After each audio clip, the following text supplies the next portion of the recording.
That day began like any other Independence Day. People were posting about the celebration on Facebook. Some wrote long messages of hope. Others shared green and white photos, while a few mocked the day entirely. But in the center of it all stood one particular post, a post that sparked arguments, replies, and anger about the true meaning of independence. And in that thread came just one chilling comment from a stranger. "You will see." Diane, 7 months pregnant and full of patriotism, fired back with her own reply. "It is you that will see." That was all. But little did she know those 6 words would change everything, putting her and her unborn child in an emergency ambulance the next week. Her eyes half closed, her lips moving but no sound coming out. Sirens wailed, neighbors watched, their arms folded as they watched, shaking their heads in shock. And then came the question that hung heavy in the air. How could one small comment during Independence celebration lead to this? Almost costing a woman her life and that of her unborn child. It was unbelievable, it was strange. But it happened. And no one, not even Diane or those cheering her online, expected it. The chaos that followed was like a shadow chasing her family for months. Watch till the end, because this story will open your eyes, and you'll understand why not every comment on social media deserves your reply, especially on posts about independence celebrations. Diane was a beautiful woman who loved Independence Day. Every October 1st, she wore green and white. Even if she didn't have money for new clothes, she would find a white blouse and tie it with her green wrapper. She would cook jollof rice for her children and stick little flag stickers on their cheeks. She always told them, "We must be proud of our country no matter what." That year, she was 7 months pregnant. Her belly was round, her walk was slow, but her spirit was high. She told her husband that morning, "This one will be born patriotic. He kicks whenever he hears the anthem." Her husband laughed, placing his hand gently on her stomach. Everything was smooth and going fine. The day passed in celebration. Neighbors hung flags on their doors. Children ran around with paper kites, and the radio played old independence songs. In the evening, after cooking and serving her family, Diane sat on a small wooden bench in the kitchen with her phone in hand. She scrolled through Facebook, smiling at the posts. "Happy Independence Day, Nigeria. Green, white, green forever. May God bless our country." She was about to log off when one particular post caught her attention. It was from a woman she didn't know. The words were sharp and mocking. "Independence? What is there to celebrate? This country is useless. No light, no road, no jobs. Stop deceiving yourselves." "We are not free." Diane frowned. Heat rose in her chest. "No," she muttered. "That's not true. We have problems, yes, but we are still a people. We are still free." Without thinking twice, she tapped reply and typed, "That's not true. We are free, and independence is worth celebrating. No matter what the country has turned into, we must be proud." She hit send. At first, it was just a small back and forth. The woman replied almost immediately, "Pride?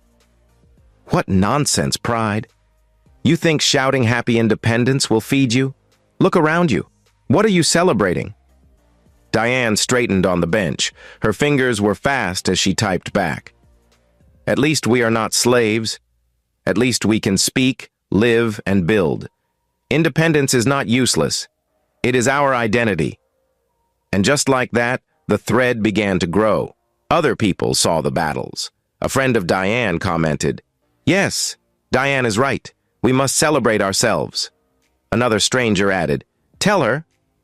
We know things are bad. But the woman is just bitter. Stop spreading bitterness. At least today, let people be happy." The tide shifted.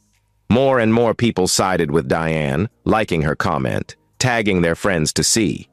Soon, the woman who mocked independence found herself alone against a rising crowd. She grew angrier. Her replies became harsher. "All of you are blind. This country has finished you. Especially you, this woman. Keep deceiving yourself. You will see. Diane paused when she read it. Her heart skipped, but only for a moment. She felt pride swell again. Hundreds of people were cheering her on. She couldn't back down now. She typed back quickly, "No, it's you that will see." The thread exploded. Screenshots of the argument spread to other groups. People who didn't even know Diane started calling her the patriotic woman. Some praised her courage. Others warned her privately, "Don't argue with strangers online. You don't know who is behind the account," but she ignored them. When her husband saw the comments later that night, he frowned. "Diane, was it necessary?" "Why enter a fight with a stranger?" he asked, concerned. She waved her hand. "Please leave it. I was only speaking the truth. It's harmless." He sighed and shook his head. "Words are never harmless. You don't know the weight they carry." She laughed lightly, leaning back against her chair. "You take these things too seriously. By tomorrow, everyone would have moved on." But she was wrong, because that one innocent comment, that one reply in anger, was all it took. What Diane thought was a harmless online debate was the spark that lit a fire she never imagined. And soon, the price of those words began to show. For 2 days, the house felt normal. Diane cooked, laughed, and even teased her husband about his serious face.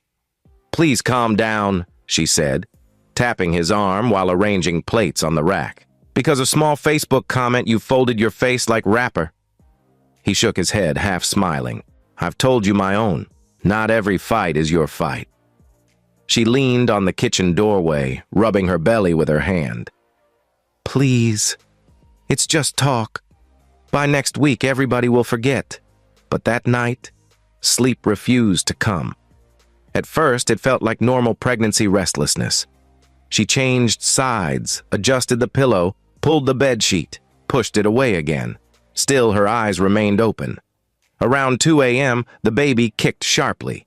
She flinched and sat up, hand pressing the bump. "Ha, small soldier," she whispered, forcing a laugh. "Take it easy." Her husband stirred. "You okay?" he asked. "I'm fine," she lied. "Just can't sleep." He touched her shoulder. "Close your eyes." She tried. She closed them. But every time she drifted, a faint echo in her head pulled her back. "You will see," it repeated in her head. She turned and turned until the first rooster crowed. When the children burst into the room at dawn, she was still awake. Her eyes were red. "You didn't sleep?" her husband asked quietly as he tied their boy's shoelace. "I slept a little," she lied again. "I'll sleep later." But she didn't. By afternoon, she was slow and clumsy. She served lunch and almost dropped a plate. She laughed to hide the shake in her hand. "Careful," her husband said. "I'm fine," she answered quickly, too quickly. Late evening, while carrying a basin of water to the bathroom, her foot slid. The world tilted. She grabbed the door frame with both hands. Water splashed across her wrapper and onto the tiles with a loud swoosh. Her heart hammered. She stood there, frozen. Her little girl ran in and stared in confusion and fear. Diane smiled too brightly and said, "It's nothing. Help me get the mop." When the girl left, Diane placed a palm on her chest. Calm down, calm down." She wiped the floor slowly, breathing in through her nose and out through her mouth, like the antenatal nurse taught them. That night, she told her husband and added a laugh at the end.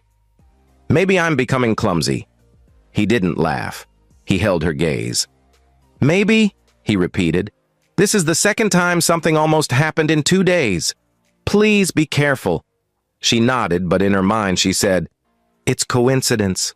It's pregnancy." The next day brought hot oil. She was frying plantain, thin slices, golden at the edges, when the oil popped high like tiny fireworks. A spit of oil landed close to her cheek. She jerked back so hard the pan almost slid off the burner. "Jesus!" she gasped, snatching the handle and killing the heat. Her hand shook. A single drop of oil sat on the countertop, smoking gently. It could have been her face. Her husband came running. "What happened?" "Oil," she said, forcing a small smile. It jumped. He looked at the pan, then at her. Diane, this is not ordinary carelessness. I'm begging you, leave online fights alone. You don't know who people are behind the keyboard. She opened her mouth, then closed it. So you think someone from Facebook is chasing me in my kitchen? She asked in a shaky voice. Yes, Diane, I think so, he said slowly. That words carry weight, and some people's words carry more than you can see. Quit from that comment and forget about all this social media dragging. She folded her arms for a second, then turned away, stung by his words.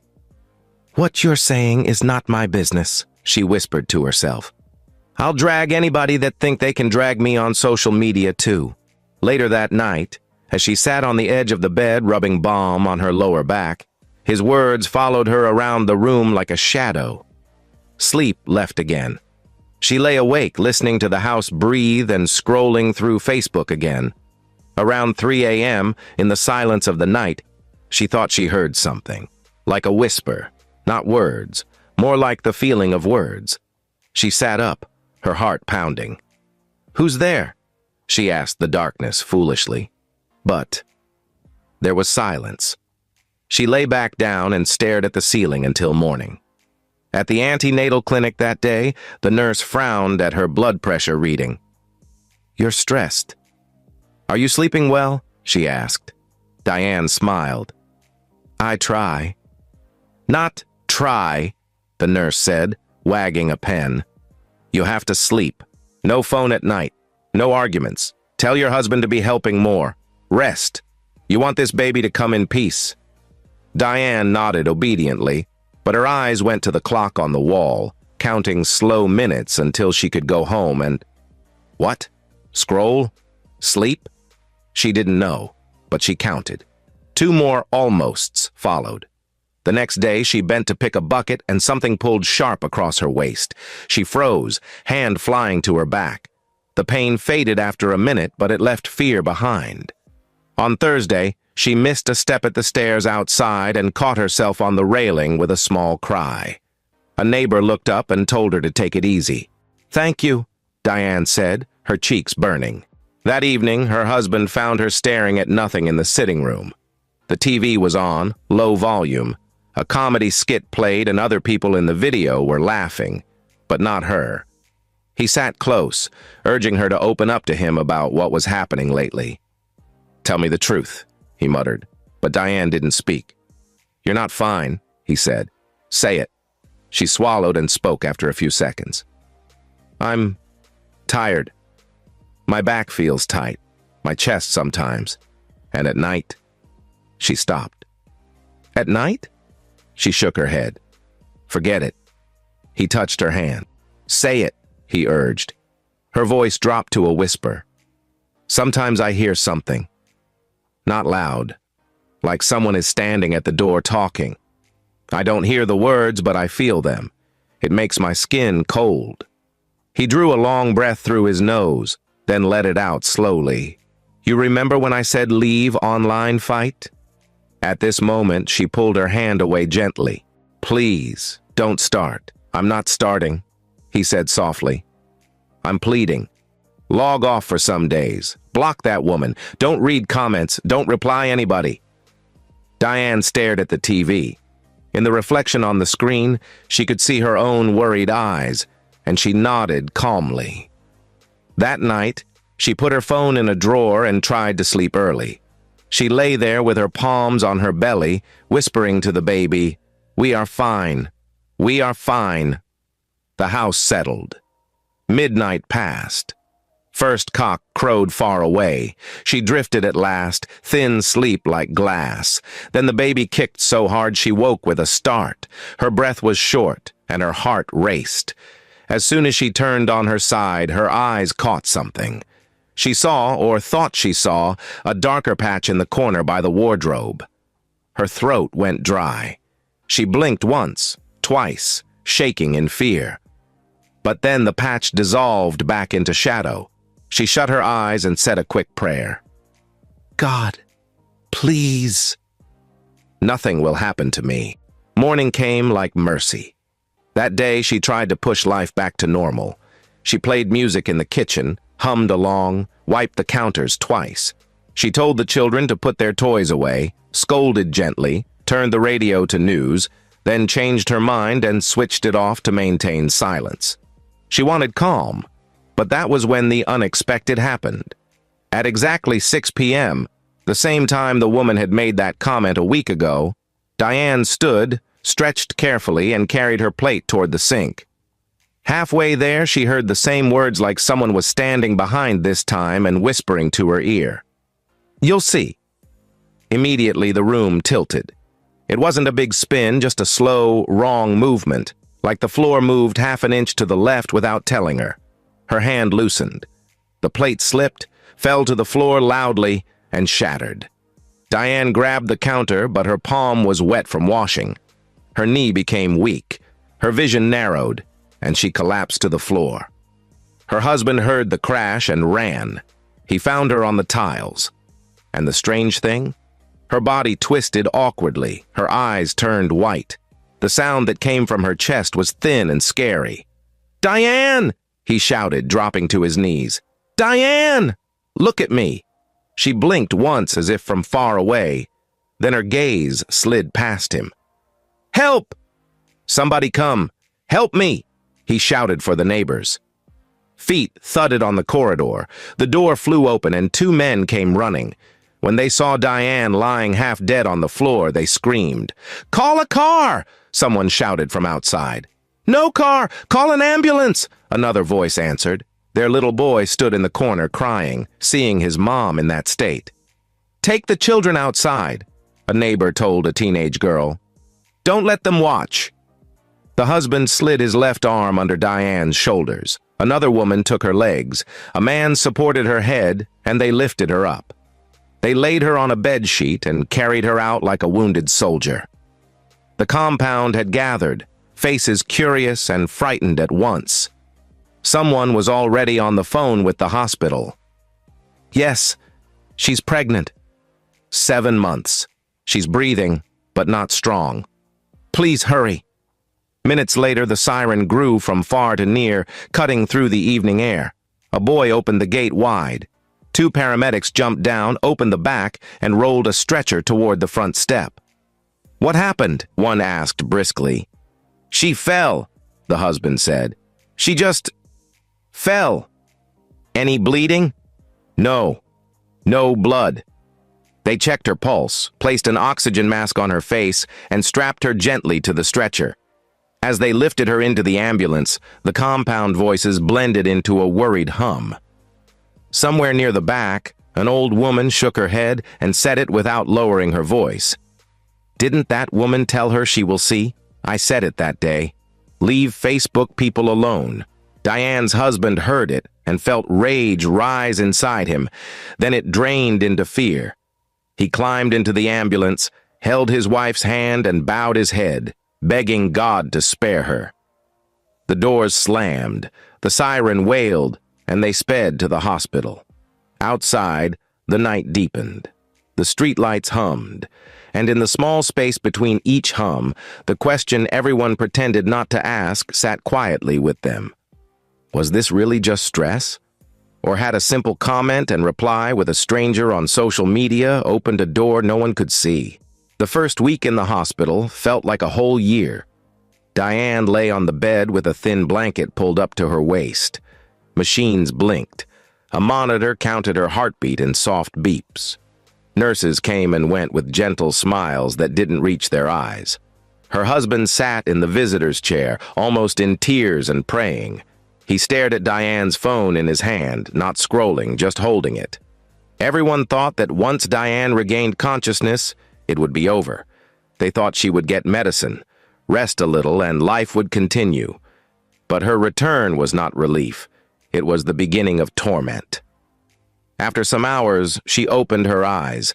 Her husband squeezed her hand in joy. Neighbors who had gathered outside rushed to peek into the ward. Women whispered, "Thank God. She is awake," but within minutes, their joy faded. Diane couldn't speak clearly. Her lips moved, but her words came out broken, like someone struggling to remember language. She tried to say her husband's name, but it sounded twisted. Her eyes watered in frustration. Doctors leaned over her, shining lights into her eyes. They asked her simple questions. What's your name? Where are you? Who is this beside you? Sometimes she shook her head.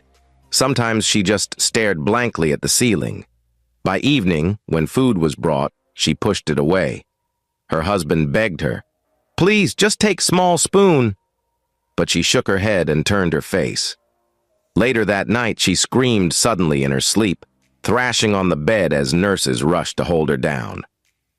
"What is happening to my wife?" her husband cried. The doctors exchanged glances. Finally, one said, "Medically, we can't explain why she is reacting like this. But we will run more tests." The next days were worse. Diane would eat a spoon of food, then push the plate away. She lost weight quickly. Her once round cheeks became slim. Her skin looked dull. At night, she sometimes sat up screaming, eyes wide, pointing at things nobody else could see. Nurses shook their heads. One whispered to another, "This one is not ordinary sickness." The family grew desperate. That same week, her parents arrived from the village. Her mother wept beside the bed, touching her daughter's hand. "My child," she sobbed, "what happened to you?" "Who did this to you?" Her father stood quiet, his face filled with worries. His daughter was lying there half dead, but still there wasn't any trace to what was wrong with her medically. "This is not normal, it's strange," the old man muttered. Diane's husband sighed. "Papa, are you saying this is spiritual?" he asked, turning to him. The old man nodded slowly. "Yes, if doctors cannot find answer, then we must face it spiritually." They started moving her. From one hospital to another, same results. Doctors scratched their heads. She is physically fine, but mentally and emotionally, something is wrong. From hospitals, they turned to spiritual leaders. First, they went to their church pastor. He prayed with oil, laid hands, and declared healing. For a few hours, Diane seemed calmer, but by night, she screamed again. Then they tried another pastor in town known for deliverance. He shouted in tongues, commanded spirits to leave, and sprinkled water.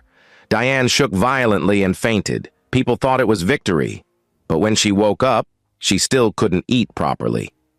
Next, her mother carried her to a mountain prayer camp. Women tied wrappers, clapped, and sang all-night choruses. They prayed and fasted with her, laying her on the floor, crying, "Lord, restore this girl!" For a moment, she smiled. But then, the torment returned. When nothing worked, desperation drove them further. They visited traditional healers. Leaves were crushed into drinks. Black soaps were given to bathe with. A charm was tied to her wrist, but nothing changed. In the 9th month, the strangest happened. Labor refused to come. Diane couldn't give birth. At the beginning of that month, everyone expected. They prayed and hoped that one of those days she'd go into labor and give birth. But she never did. The 10th month came and passed. Nothing. Same came the 11th month. And the 12. And just like that, 5 long months passed. Diane was still heavily pregnant and couldn't give birth. The once vibrant woman was no longer the same. Her children cried when they saw her in that condition. "Mummy, why don't you talk to us?" they asked. She looked at them, tears rolling down her cheeks, but her lips refused to form words. Neighbors shook their heads as they murmured. She should not have answered that woman online. Others whispered, "We warned them. Social media is not ordinary." Her husband was exhausted. He hardly slept, staying awake by her bed. Even her parents felt drained, as if all hope had been lost, yet they refused to give up. Then, one faithful Friday evening, during a night vigil at their local church, the breakthrough finally came. They carried Diane into the small hall, wrapped in a thick shawl because she was shivering. The congregation was already deep in prayer. Candles lit up the corners. Voices rose in songs. Her mother held her hand tightly. Her father knelt beside her. Her husband stood at her head, his hands raised. The pastor led the prayers, and he spoke with fire in his voice. Every chain holding this daughter break, every arrow sent against her, return back to sender. The prayers grew louder. Drums beat. Women clapped. Men shouted. The air was heavy with faith. Suddenly, Diane screamed. Her voice cut through the noise, raw and chilling. Her body arched backward. Her eyes flew wide open. The shawl slipped off as she thrashed. People gasped, but the pastor shouted louder, "Don't fear! Keep praying!" At that moment, Diane collapsed to the ground, breathing heavily. For a moment, it looked like she had fainted, but then from her mouth, strange words spilled. "They said I will see. They said I belong to them now." Her mother screamed, "No, my daughter! You belong to God!" The old mother cried out. The prayers intensified. Hours passed. Diane rolled on the floor, coughed, and screamed again. Then silence. Her body lay still. The hall grew quiet. The pastor knelt beside her, whispering. He touched her forehead with oil. Slowly, her eyes fluttered open. She blinked, and her lips parted. And before Diane could say something, she went into emergency labor. Her husband and family quickly rushed her to the nearest hospital the church had directed them. Inside the hospital, Diane's husband paced back and forth, praying that God see his wife through. Diane stayed in the labor room for 2 hours. Nurses rushed in and rushed out of the ward. Diane's parents clasped their hands, still praying, and her husband kept pacing back and forth, panicking. And after what felt like hours, the faint cry of a baby was heard. She finally gave birth to a baby boy. As Diane's parents and her husband stepped into the ward to see her, the baby was well, and she was also alive but weak, her face pale and her eyes still closed. Her father leaned close, touched her head, and whispered gently, "Come back, my child. You did it. We're all here for you." And at that very moment, just like a miracle, a sound escaped from Diane's lips.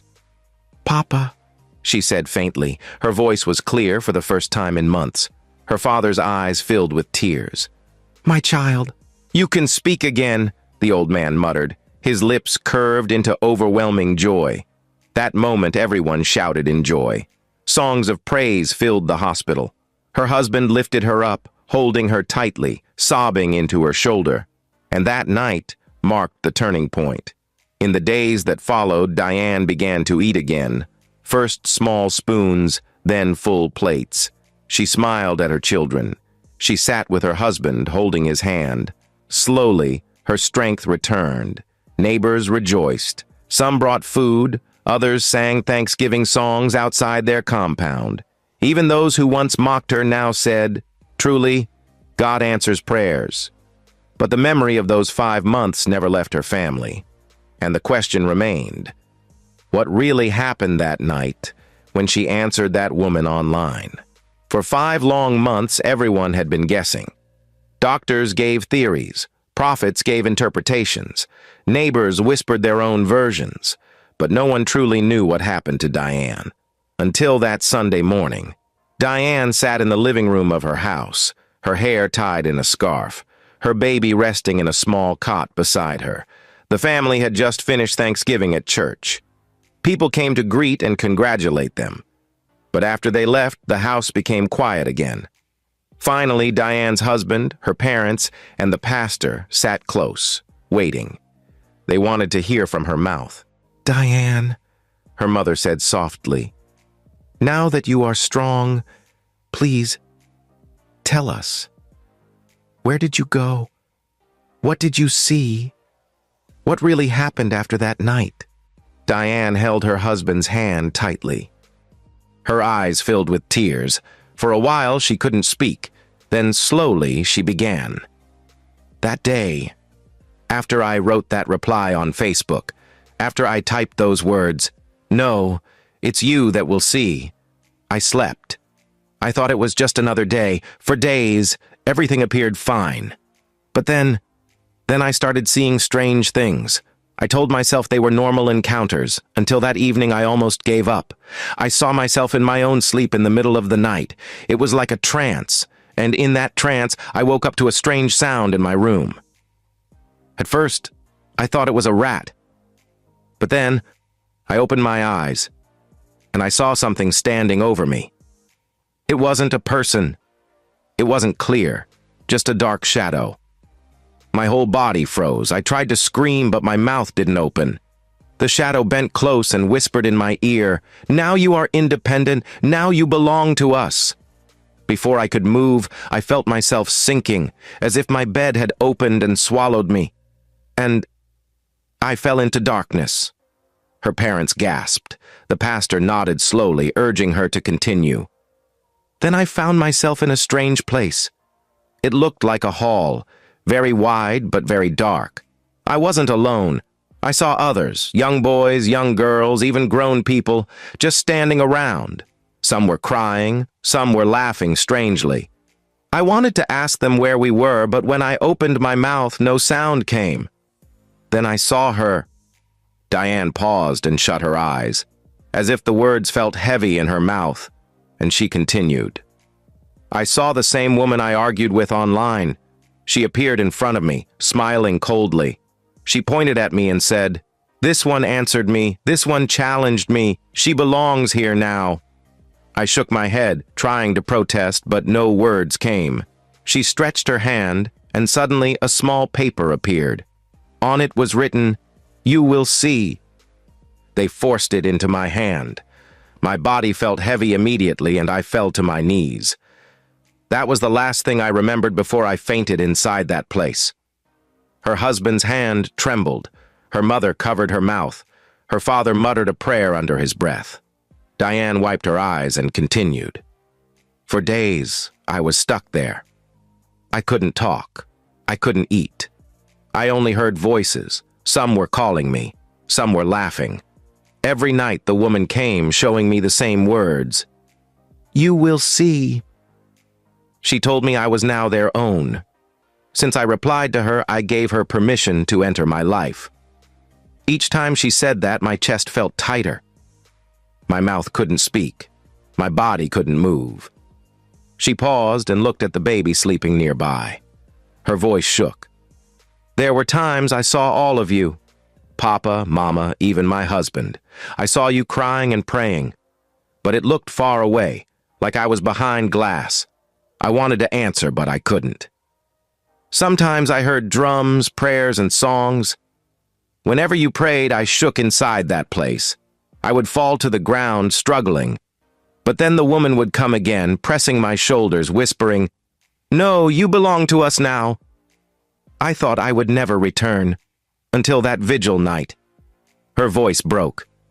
Her mother pulled her into her arms, and tears rolled down everyone's faces. As the prayers grew louder, the hall where I was started to shake. The voices of the others around me grew faint. The woman appeared again, angry this time. She shouted, "She is mine! She replied me! She belongs to me!" I felt a heavy wind blowing. I heard your voices calling my name over and over. The woman tried to hold me down, but fire surrounded me. I screamed. I saw myself collapse there, but another me was running. And then I woke up on the church floor. By the time she was done, everyone in the room was silent. Only the sound of the baby breathing filled the air. "Can you show us the woman's profile?" the pastor asked. Diana took her phone with a shaky hand. She logged into her account and found the same post. But by the time she scrolled to the comments section, she froze. Her comments were still there, but the woman's comments and account were gone. There was no sign of her anymore. It was strange. Diana felt a cold shiver run down her spine. The whole room became deadly silent. No one said a word. No one moved. Finally, the pastor spoke. His voice was gentle but firm. What happened to you is not ordinary, but God intervened. Please, let's be careful. The internet may look like just phone and data, but behind some accounts are powers. Some comments are not just comments. They are traps. They are invitations. Not every battle is for us. Some arguments we see online we must scroll past. Diane nodded weakly through tears. If I had known, I would never have replied. I would have kept quiet. But I thought it was just words. I didn't know words could carry chains. I have learnt my lesson, and will never do it again. Tears of gratitude filled her eyes as she spoke. From that day, Diane's life returned to normal, but with caution. She avoided online arguments completely. She still celebrated independence quietly with her family, but she no longer threw herself into comment wars. When people tagged her, trying to pull her into debates, she ignored them. Her husband would remind her gently, "Remember, not every fight is for you." She would nod and smile. Neighbors who once mocked her now used her story as an example to others, never to go fight strangers online, because you don't know who is behind the screen. Her testimony spread. Some believed, some doubted, but one thing was certain. Everyone agreed she had changed. Moral lesson. Friends, Diane's story reminds us of something important. It reminds us that the internet is not just jokes and fun. Words are not just empty. Some comments are harmless, but others are traps. That day, Diane replied angrily, thinking it was just a normal online fight. But it almost cost her life and her child. Remember this, not every comment needs your reply. Not every argument is your own. Silence is sometimes the best answer. You may not see what lies behind the keyboard, but wisdom is to stay careful. Because what looks ordinary can open doors you never expected. Did you learn from this story? If you did, then tell us. Have you ever gotten into a heated argument online? Have you seen someone who did? How did it end? Did they later regret it? Share your story in the comments. We'd love to hear from you. Also, be sure to like, share, and subscribe to African Tales by Emma Day for more inspiring stories filled with lessons like this one.